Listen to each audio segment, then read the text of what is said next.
going to be some people who are not going to be happy about what I have to say about this topic. Hey everyone, welcome back to my channel, and today we're diving into something I think every artist has run into at least once, and that is gatekeeping in art. You know that attitude of I'm not going to tell you how I did something because then you steal my style, or you can't use that tool because I discovered it. It's frustrating, it's discouraging, and honestly it doesn't help anyone. But there are going to be some people who are not going to be happy about what I have to say about this topic, because here's the truth. Dimming someone else's light doesn't make yours shine brighter. Sharing knowledge, ideas and inspiration actually helps the art community grow. So today I want to talk about the different ways gatekeeping shows up in art, why it's harmful and what we can do instead. While I talk, I'm going to show you a time-lapse of one of my drawings so you don't need to stare at my head the entire time and can enjoy some art instead. So let's dive into the video.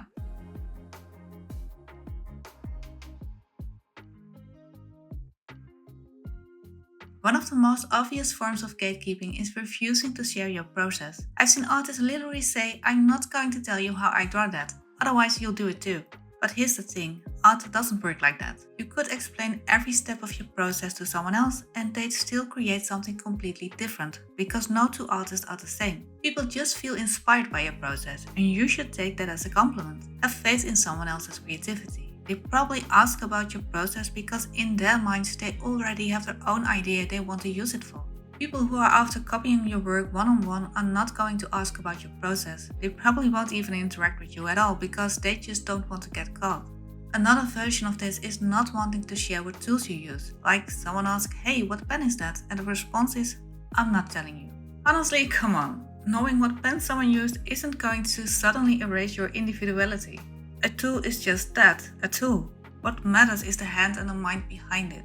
Really, if you refuse to tell people what you're using, you're making a fool out of yourself. You'll become a laughingstock.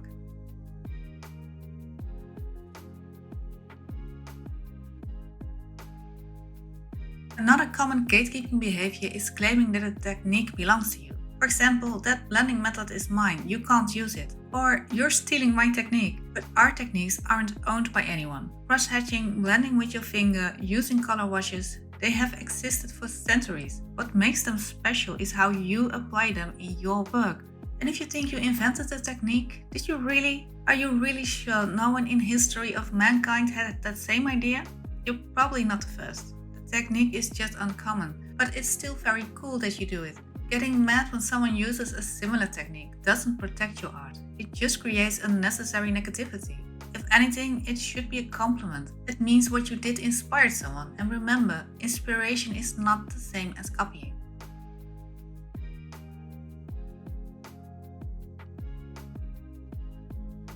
Let's break that down because it's important. Copying is when someone directly replicates your work, same composition, same details, same everything, and then claims it as theirs. That's not cool, and it's definitely harmful. But being inspired by your work is different. Maybe they like the colors you use, or the way you exaggerated the anatomy, or the way you make your brushstrokes. They take that spark and they mix it into their own style. When you accuse someone of copying just because they were inspired by your work, you're not only shutting down their creativity, you're ignoring how art has always worked. Every artist is inspired by someone who came before them, and our styles are often mixes of all the artists that inspired us, together with our own creativity. It's a huge compliment when you can inspire other artists.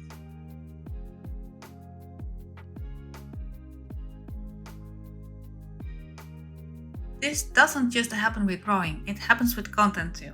I've seen people say, you copied my idea, just because someone made a video in the exact same niche. Or even, you used the same kind of hook I did in my video. But let's be real, if you're making art videos on YouTube, Instagram or TikTok, you're not the only one. Of course, other people are going to talk about tracing or supplies or sketchbook tours. That's not copying, that's just being part of the same community.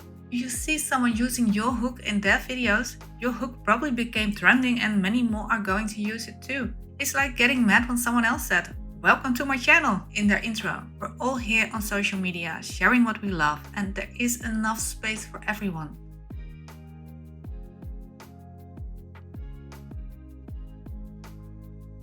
The biggest issue with gatekeeping is that it discourages new artists. Imagine being excited to learn and someone shuts you down with, no, you can't know how I did that. That doesn't protect art. It just creates fear and insecurity. If someone learning a technique is enough to threaten your art, then the problem isn't them. is how much faith you have in your own creativity. When you think they are going to take away your commissions just because they are using the same ink wash, you are insecure about your art. And gatekeeping won't fix that. In fact, it will only make it worse because you isolate yourself from other artists, from the people who could have supported you.